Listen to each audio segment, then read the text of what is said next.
Hello everyone, आज हम class 9 के लिए अध्याय 4 करेंगे संख्याकी पर, और इसके हम एक्सरसाइज 14.1 एंड 14.2 करने वाले हैं। इस ईयर आपका जो 14 चैप्टर है बेटा, इसके अंदर 14 चैप्टर में आपके संख्याकी के ये सभी टॉपिक जो हमने वर्कशीट में भी अभी तक पढ़े हैं, हमारे संख्याकी का अर्थ, प्राथमिक और गौण आंकड़े, अब वर्गीकृत और अवर्गीकृत आंकड़े, आंकड़ों का परिसर, आंकड़ों के वर्ग अंतराल, वर्ग चिन्ह और आंकड़ों का प्रस्तुतिकरण, ये हमने अभी तक किया है। बारंबारता बंटन सारणी और सतत और असतत बारंबारता बंटन सारणी, ये सभी आएंगे। इसी के साथ आपका जो आंकड़ों का प्रस्तुतिकरण है उसमें दंड आलेख भी आएगा। आलेखीय निरूपण जो हम आंकड़ों का करते हैं उसमें दंड आलेख आएगा, लेकिन यहाँ पर आपका जो हिस्टोग्राम इंग्लिश में हम बोलते हैं और एक समान चौड़ाई वाले आयत चित्र और बारंबारता बहुभुज, ये नहीं आएंगे। जो टॉपिक नहीं आएंगे वो है आयत चित्र वाला टॉपिक और बारंबारता बहुभुज। इसी के साथ माध्यक भी आपका नहीं आएगा, और आपके पास टॉपिक इसके आगे के कोई भी माध्यक है, माध्यिका है या फिर बहुलक, कोई भी टॉपिक आपका आपकी बार इस सेशन में नहीं आएगा। तो हम एक्सरसाइज के साथ कंटिन्यू करेंगे। 14.1 एक्सरसाइज, आइए देखते हैं। 14.1 एक्सरसाइज में आपको 2 क्वेश्चन दिए गए हैं। यहाँ पर उन आंकड़ों के आपको दिया है कि उन आंकड़ों के 5 उदाहरण दीजिए जिन्हें आप अपने दैनिक जीवन से एकत्रित कर सकते हैं। दूसरा क्वेश्चन है, ऊपर दिए गए प्रश्न 1 में जो आप उदाहरण देंगे, जो 5 उदाहरण आप देंगे, उन्हें प्राथमिक और गौण आंकड़ों में वर्गीकृत आपको करना है। अब उदाहरण आप कहीं से भी बना सकते, कोई भी उदाहरण ले सकते हैं। और प्राथमिक आंकड़े क्या होते हैं? वो आंकड़े जो आप खुद से कलेक्ट करते हैं, जिन्हें आप अपने एफर्ट से कलेक्ट करते हैं, उन्हें प्राथमिक आंकड़े कहते हैं। और गौण आंकड़े वे आंकड़े जो आपको कहीं और से लेने पड़ते हैं, वो आंकड़े हमारे गौण आंकड़े होते हैं। तो ये देखते हैं। तो हम कर रहे हैं प्रश्नावली 1 14 चैप्टर की।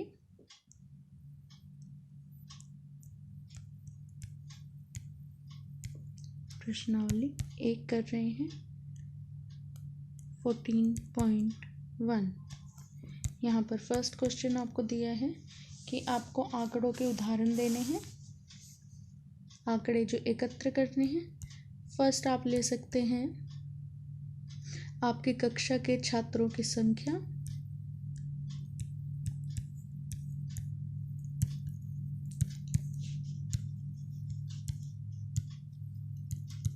छात्रों या छात्राओं की संख्या आप ले सकते हैं।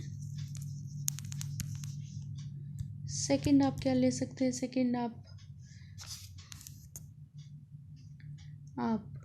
आपके बिल का खर्च, 3 महीनों का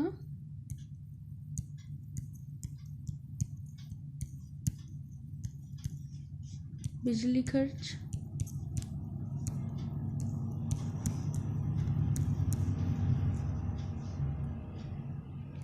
और थर्ड क्या आएगा?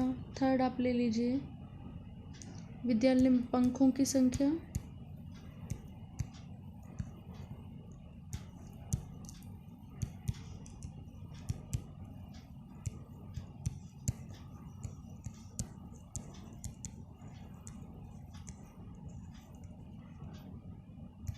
फोर्थ हम लेते हैं यहाँ पर 3 महीनों की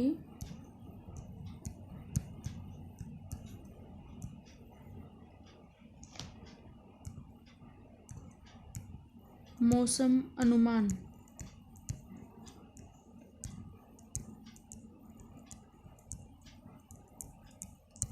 और आप फिफ्थ ले सकते हैं। घर में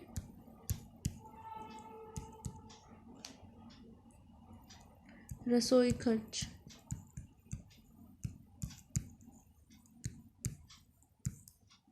प्रति माह। अब आपको इनको प्राथमिक और गौण आंकड़ों में वर्गीकृत करना है। प्राथमिक जो आप खुद से कलेक्ट करेंगे, अगर आपकी कक्षा में छात्रों की संख्या आपको जाननी है, ये आप खुद काउंट कर सकते हैं, तो इसे हम प्राथमिक आंकड़ों में रखेंगे। जो सेकंड क्वेश्चन है उसका आंसर मैं बता रही हूँ, प्राथमिक आंकड़ों में ये आ जाएगा। अब 3 महीनों के बिजली बिल, ये क्या है आपका बिजली बिल 3 महीनों का आपको बिजली विभाग से निकलवाना पड़ सकता है, तो ये प्राथमिक। और आपको ये कहाँ से कलेक्ट करना पड़ेगा, आप ये तो डायरेक्ट अपने आप से करेंगे फर्स्ट पार्ट, लेकिन सेकंड पार्ट के लिए आप बिजली बिल की हेल्प लेंगे या फिर बिजली विभाग की हेल्प लेंगे, तो वो क्या होगा, वो गौण आंकड़ा होगा आपका, गौण। अब थर्ड है आपका विद्यालय में पंखों की संख्या क्या होगी। पंखों की संख्या आपको खुद काउंट करनी पड़ेगी, तो ये प्राथमिक आंकड़ा होगा। और 3 महीनों का मौसम का अनुपात आपको कहाँ से, अनुमान आपको कहाँ से पता लगेगा, आपको मौसम विभाग से पता लगेगा, तो ये क्या होगा, गौण आंकड़ा होगा, ये गौण आंकड़े होंगे। और घर में रसोई का खर्च प्रति माह, ये आप खुद भी देख सकते हैं, तो ये क्या होगा, प्राथमिक होगा। तो यहाँ पर क्वेश्चन नंबर 2 में फर्स्ट हम लिखेंगे जो प्राथमिक हैं वो आंकड़े कौन से आए हमारे। फर्स्ट पार्ट हमारा प्राथमिक आया, उसके बाद थर्ड पार्ट हमारा प्राथमिक आया, और फिफ्थ पार्ट। लेकिन गौण आंकड़े कौन से आए, गौण आंकड़े हमारे आते हैं सेकंड पार्ट जो हमने एग्जाम्पल दिया, और हमारा फोर्थ पार्ट, ये हमारे गौण आंकड़े आ गए। तो ये आपके एक्सरसाइज 14.1 यहाँ कंप्लीट होती है। नाउ हमारे पास 14.2 हम करेंगे। देखिए यहाँ पर फर्स्ट क्वेश्चन आपको दिया है कि 8वीं कक्षा के 30 विद्यार्थियों के रक्त समूह आपको ये दिए गए हैं। इन आंकड़ों को बारंबारता बंटन सारणी में आपको रखना है और बताना है कि इन विद्यार्थियों में से सामान्य जो समूह है रक्त समूह वो कौन सा है, और रक्त समूह जो विरलतम है वो कौन सा है। आइए इस क्वेश्चन को करते हैं। तो यहाँ पर आपको बारंबारता बंटन सारणी बनानी पड़ेगी। प्रश्नावली 14.2 कर रहे हैं हम, और इसके अंदर आप सबसे पहले क्या लेंगे, लिखेंगे रक्त समूह हमारे पास कौन से हैं। दूसरा कॉलम लेंगे और उसमें आप क्या लिखेंगे, मिलान चिन्ह। बारंबारता बंटन सारणी हमने पिछली क्लास में भी पढ़ी है। और इसके बाद थर्ड कॉलम जो आएगा वो है विद्यार्थियों की संख्या या फिर बारंबारता।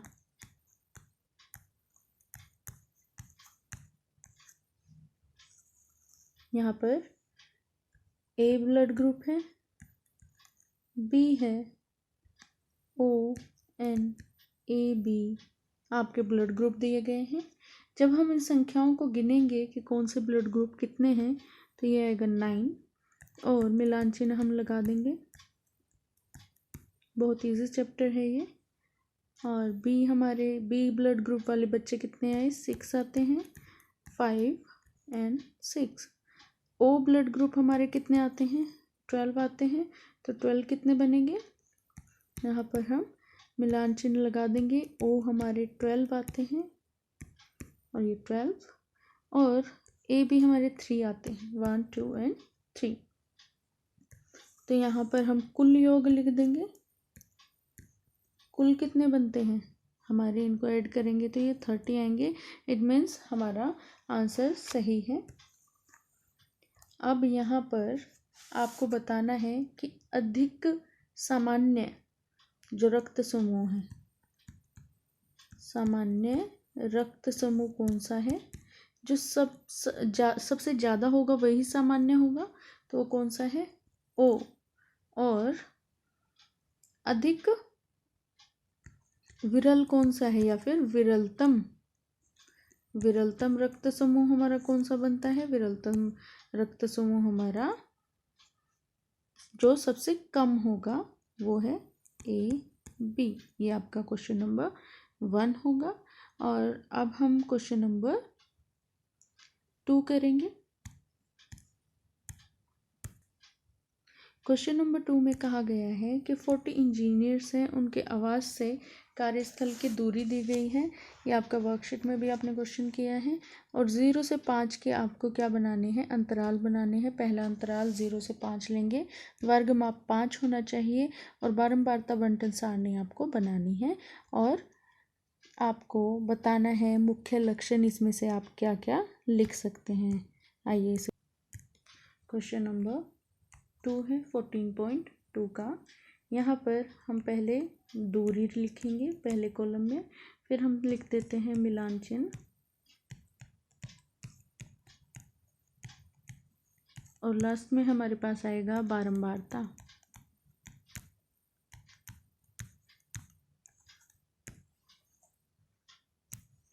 इनको हम ड्रॉ करते हैं।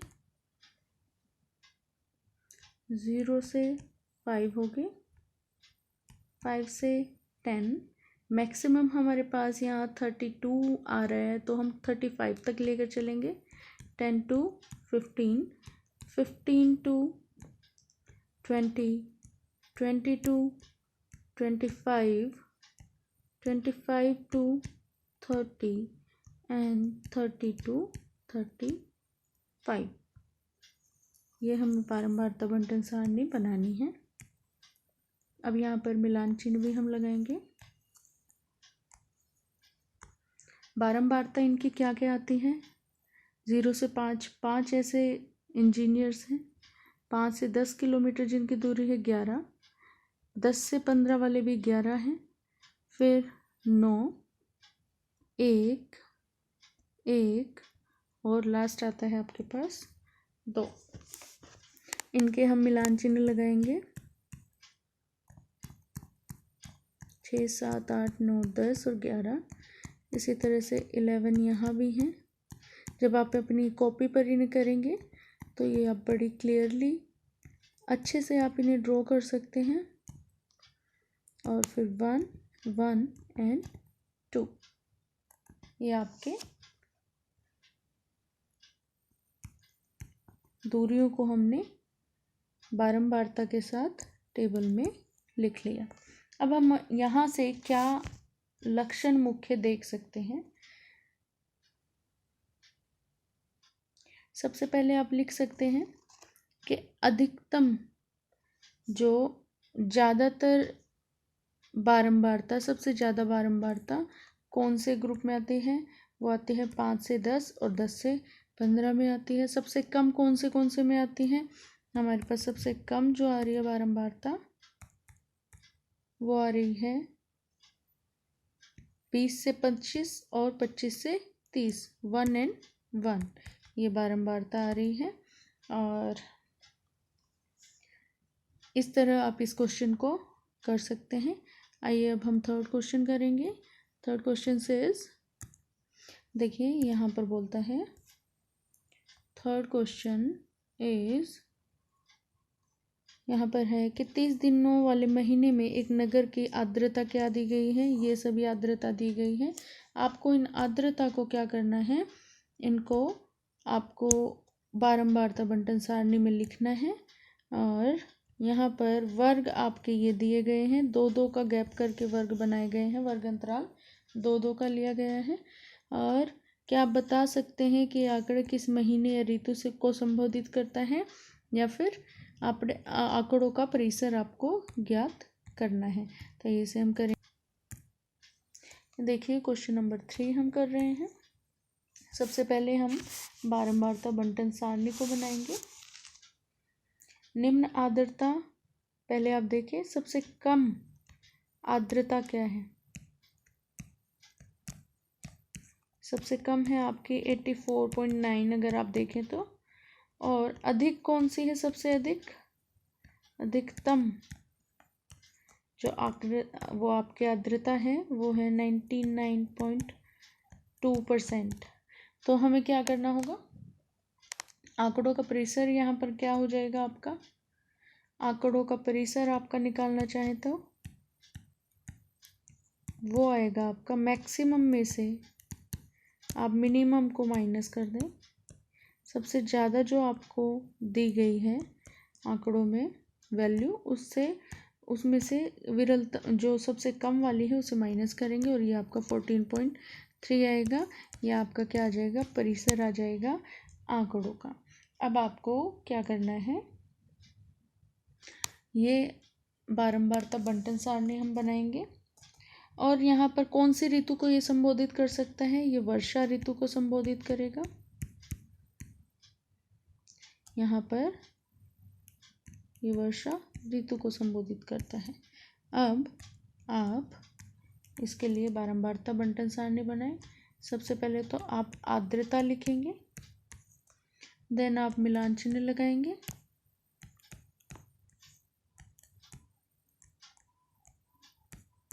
और लास्ट में बारंबारता।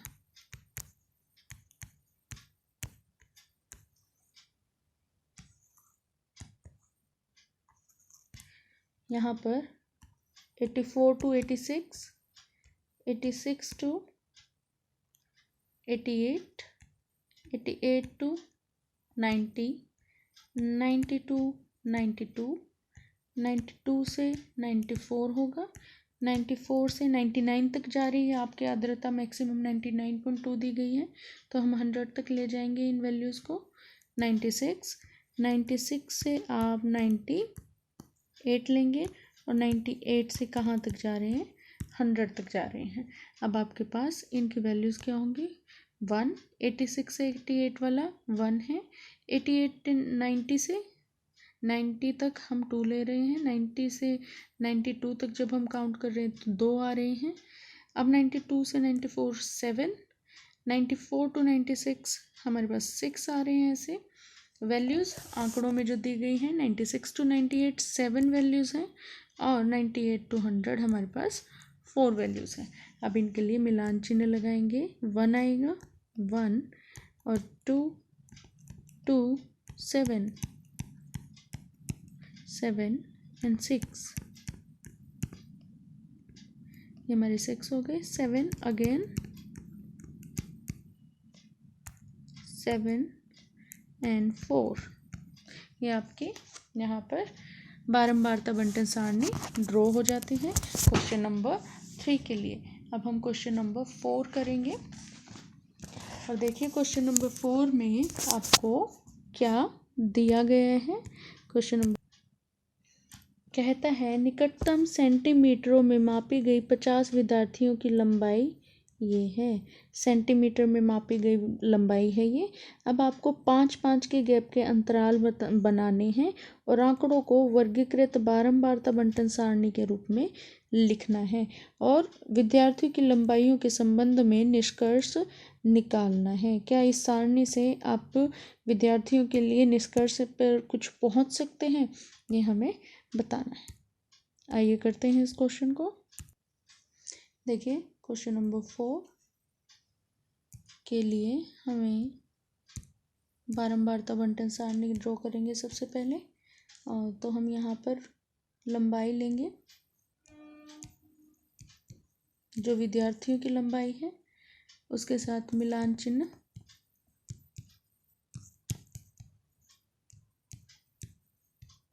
और लास्ट में बारंबारता।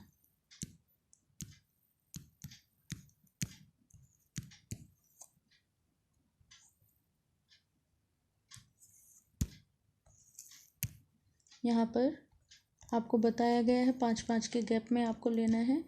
जो मिनिमम है वो 150 आ रही है, निम्नतम लंबाई 150 है और अधिकतम लंबाई 173 है, तो हम 175 तक लेंगे। 155 से क्या आएगा, 160 आ जाएगा। अब ये सतत वर्ग अंतराल हम बना रहे हैं 165 से 170, 170 से 175, ये इनफ होगा। यहाँ पर आपके सतत वर्ग अंतराल है क्योंकि यहाँ आपकी वैल्यूज़ क्या हो रही हैं, रिपीट हो रही हैं। अब यहाँ पर आपको काउंट करके देखना है और जो 150 से 155 सेंटीमीटर के हैं, सेंटीमीटर में लंबाई ली है हमने, वो 12 बच्चे हैं, 12 विद्यार्थी हैं। 9 बच्चे 155 से 160, 160 से 165 14 स्टूडेंट्स आएंगे। 165 से 170 सेंटीमीटर 10 और 170 से 175 5 ऐसे स्टूडेंट हैं। हम इनके बारंबारता के मिलान चिन्ह लगाएंगे। यहाँ पर 9, देन 14, then 10 and 5 और कुल कितने होंगे? कुल हम निकाल सकते हैं यहाँ पर 50। अब यहाँ आपको बताना है कि क्या आप इनसे कुछ रिज़ल्ट पर पहुँच सकते हैं। हाँ, हम रिज़ल्ट पर पहुँच सकते हैं। 50% से अधिक छात्रों की लंबाई 165 सेंटीमीटर से कम है। सबसे बड़ा रिजल्ट यहाँ पर हम क्या देखते हैं कि 50% से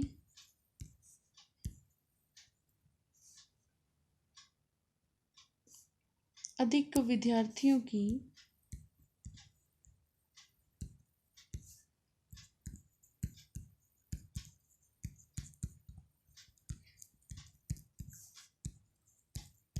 लंबाई 165 सेंटीमीटर से कम है। Now question number 5।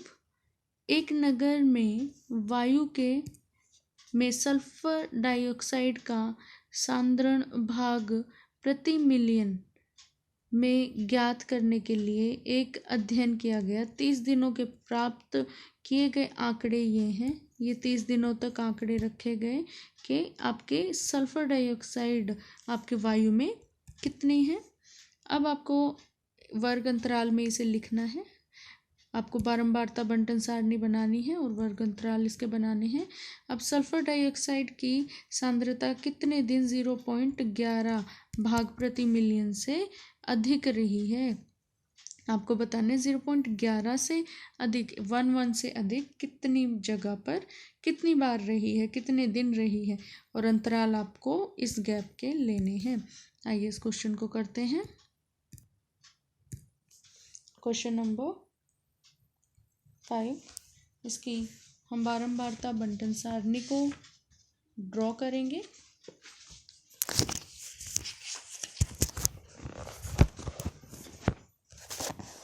यहाँ पर सबसे पहले आप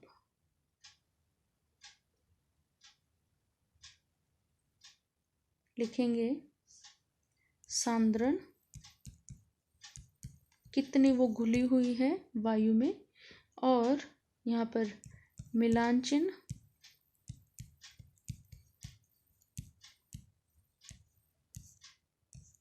और लास्ट में आप क्या लेंगे, बारंबारता।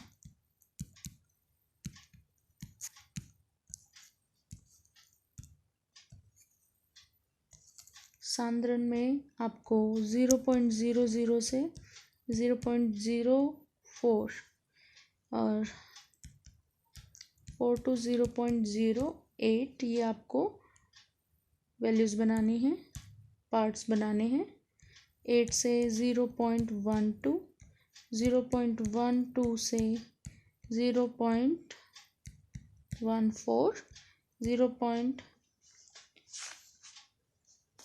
0.12 से ये आएगा 0.16, 0.16 से 0.20, 0.20 से हम लेंगे 0.24 तक।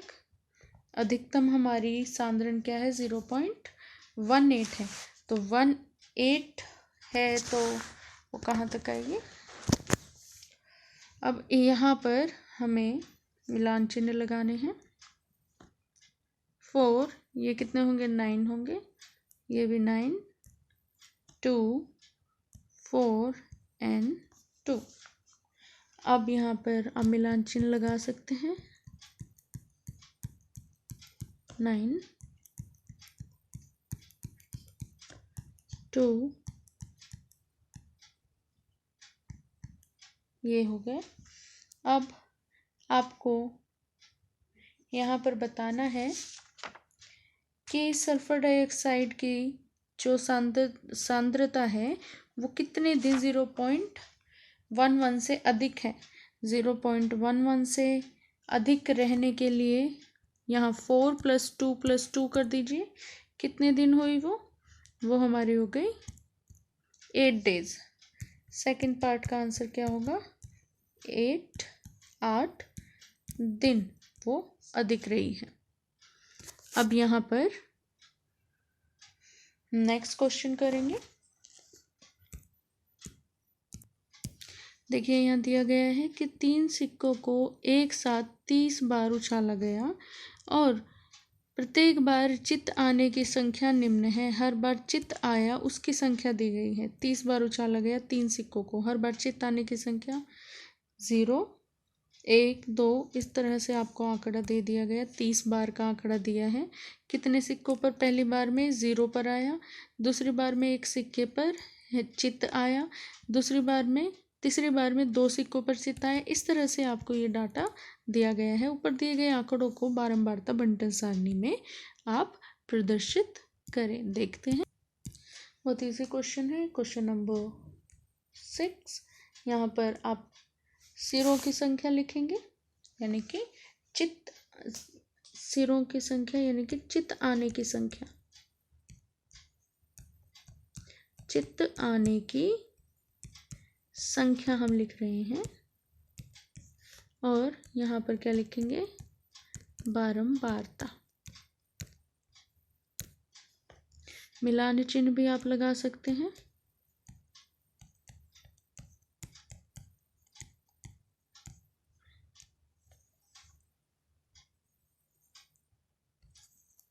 यहाँ पर 0 1 2 मैक्सिमम 3 बार ही आपका जो चित्त है वो आ सकता है, क्योंकि 3 ही सिक्के उछाले जा रहे हैं। जब हमने इन्हें काउंट किया तो ये 6 आएगा। एक बार जब हेड आता है या चित्त आता है वो 10 बार ऐसा हुआ है। 2 बार आता है, 2 सिक्कों पर आता है तो वो 9 बार हुआ है। 3 सिक्कों पर आता है तो वो 5 बार हुआ है। ये कुल कितने हमारे बन जाते हैं? 30 बन जाते हैं। कुल बार 30 आते हैं। तो मतलब हमने डाटा को सही तरीके काउंट किया है। अब इनको मिलान चिन्ह में आप लिख सकते हैं, लगा सकते हैं। यहाँ पर 9 2 बार जब आया है वो 9 बार ऐसा हुआ है। 2 सिक्कों पर आया चित्त तो वो 9 बार ऐसा हुआ। ये 5 टाइम्स। ये आपका क्वेश्चन नंबर 6 हो गया। क्वेश्चन नंबर 7 देखते हैं।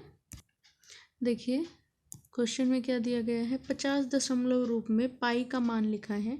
पाई का मान आप जानते हैं 3.14 आता है। 3.14 पाई का मान होता है, लेकिन यहाँ पर ये 50 दशमलव तक लिखा गया है। 50 दशमलव तक लिख दिया गया है। अब आपको क्वेश्चन में करना क्या है? क्वेश्चन में आपको बताना है कि दशमलव बिंदु के बाद आने वाले 0 से 9 तक के अंकों का एक बारंबारता बंटन बनाइए। 0 से 9 तक अंकों को हम कैसे 0 1 2 3 4 इस तरह से 9 तक हम लिख लेंगे। और फिर क्या करना है? हमें उसे काउंट करना है यहाँ से कि 0 कितनी बार आ रहा है। दशमलव के बाद 3.14 के बाद हम इसे काउंट करेंगे। यहाँ पर देखिए, इस दशमलव के बाद जितने अक्षर हैं हम उन्हें काउंट करेंगे। जैसे मान लीजिए 0 काउंट करते हैं। सबसे पहले 0 हम काउंट करते हैं। यहाँ देखिए तो 0 कितनी बार आता है? 0 हमारा आता है 1 एंड 2 टाइम्स आता है। तो हम मिलान चिन्ह 2 लगाएंगे और बारंबारता क्या लिख देंगे? 0 के सामने 2 लिख देंगे। ऊपर आप क्या लिखेंगे? कॉलम आपको कौन से बनाने हैं? सबसे पहले अंक लिखेंगे आप, अंक, फिर चिन्ह, मिलान चिन्ह और थर्ड आएगा बारंबारता। ये 3 कॉलम बनेंगे। अब आप मान लीजिए 0 लिखते हैं। 0 के लिए देखा तो वो 2 बार आया, मिलान चिन्ह लगाएं और 2 लिख दें। अगर 1 को देखें, 1 को काउंट करें 1 2 और उसके बाद 1 कहाँ आता है, 3 और 4 और 5 बार आता है, तो मिलाने चिन्ह लगाएं 5 और ये 5 बार लिख दिया। 2 को कैसे करेंगे, 2 देखिए 1 और 2 3 4 5 और ये 5 बार आता है, तो हम यहाँ पर 5 मिलान चिन्ह लगाएंगे और 5 लिख देंगे। इस तरह से हम इस क्वेश्चन को 9 नंबर तक आ रहे हैं, 9 तक हम लिखते जाएंगे और उसे बारंबारता श्रेणी में, बारंबारता बंटन सारणी में हम लिख देंगे। लेकिन अब सेकंड क्वेश्चन आपसे ये क्या पूछता है, ये पूछ रहा है कि यहाँ पर सबसे अधिक बार और सबसे कम बार आने वाले अंक कौन से हैं। तो सबसे अधिक बार जो अंक आया है वो आपका अंक होगा 3 और 9, क्योंकि 3 और 9 आपका कितनी बार आता है, यहाँ पर 8 बार आता है। उससे अधिक और कोई अंक नहीं आया। और सबसे कम जो आता है वो 0 है। सबसे कम कौन सा आया है, 0। कितनी बार आया है, 2 बार आया है।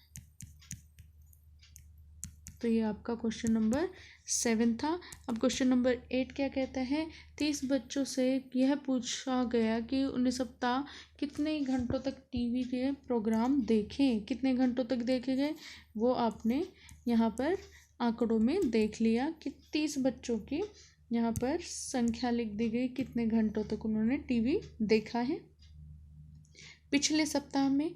अब वर्ग चौड़ाई 5 लेनी है आपको और लेकर एक वर्ग अंतराल को 5 से 10 लेकर इन आंकड़ों की एक वर्गीकृत बारंबारता बंटन सारणी बनाइए। आपको वर्गीकृत बारंबारता बंटन सारणी इनकी बनानी है। अब आइए हम इसे बनाएंगे।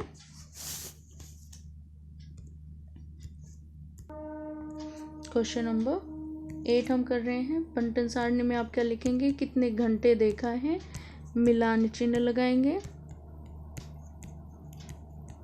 5 का वर्ग अंतराल आपको लेना है, यहाँ बारंबारता 5 का वर्ग अंतराल लेंगे। सबसे ज़्यादा जो जितनी देर देखा गया, कितने घंटे देखा गया, सबसे अधिक देखा गया 17 घंटे। तो हम मिलान चिन्ह 5 के गैप में ले रहे हैं, तो हम 20 तक लेंगे। 0 से 5, 5 से 10, 10 से 15 और 15 से 20, जिसमें 17 भी हमारा मैक्सिमम जो है आ जाएगा। अब 0 से 5 घंटे देखने वाले बच्चे कितने हैं, 10। 5 से 10 घंटे देखने वाले बच्चे कितने हैं, 13 बच्चे हैं। और 10 से 15 घंटे जो देखते हैं टीवी पिछले हफ्ते में, वो 5 बच्चे हैं। और 15 से 20, 2। अब इनके बारंबारता के हम चिन्ह लगा लेंगे, मिलान चिन्ह हम लगा देते हैं। और 5 और 2। अब आपको यहाँ से बताना है कि कितने बच्चों ने सप्ताह में 15 या अधिक घंटों तक टेलीविज़न देखा। 15 या अधिक घंटों तक टेलीविज़न देखने वाले कितने बच्चे हैं, 2 बच्चे ऐसे हैं जिन्होंने 15 या 15 से अधिक बार देखा है। तो सेकंड का आंसर आपका आ जाएगा 2 बच्चे जो 15 घंटे से अधिक टीवी देखते हैं। अब आपका नेक्स्ट क्वेश्चन, ये आपकी इस एक्सरसाइज का लास्ट क्वेश्चन है, जिसमें आपको एक कंपनी एक विशेष प्रकार की कार बैटरी बनाती है जिसमें 40 बैटरियों के जीवन काल वर्षों में ये रहे। ये आपके जीवन काल दिए गए हैं 40 बैटरियों के। अब आपको 0.5 माप के वर्ग अंतराल लेकर आपको 2 जैसे लिया 0.5 का 2 से 2.5 तक आपको प्रारंभ करते हुए इन आंकड़ों की एक वर्गीकृत बारंबारता बंटन सारणी बनानी है। आप इसे अपने डाटा को आप अपनी एनसीईआरटी बुक से देखेंगे। आइए इस क्वेश्चन को करते हैं। क्वेश्चन नंबर 9, यहाँ पर हम जीवन काल लिखेंगे।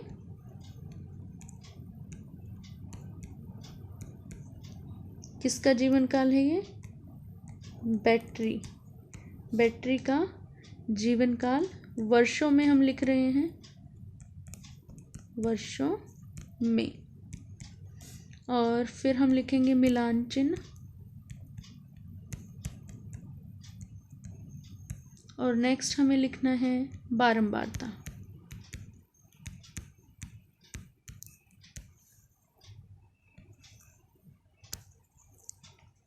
यहाँ पर 2 से 2.5, जो सबसे कम है वो 2.2 है वैल्यू आपके डाटा में, और सबसे ज़्यादा क्या है 4.6, और वर्ग माप हमें क्या रखना है 0.5 रखना है।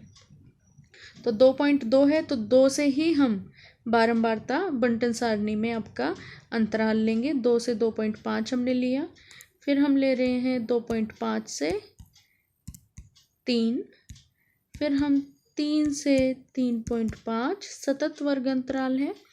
3.5 से हम 4 तक लेंगे 4.0, और 4.0 से हमने लिया 4.5 तक। अब 4.6 तक हाईएस्ट वैल्यू है, तो 4.6 से हम ले लेंगे 5.0 तक।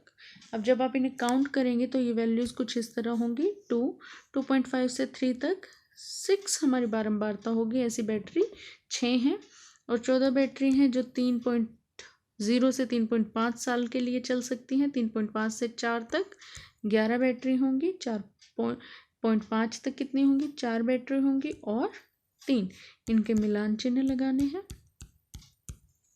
और 14, 11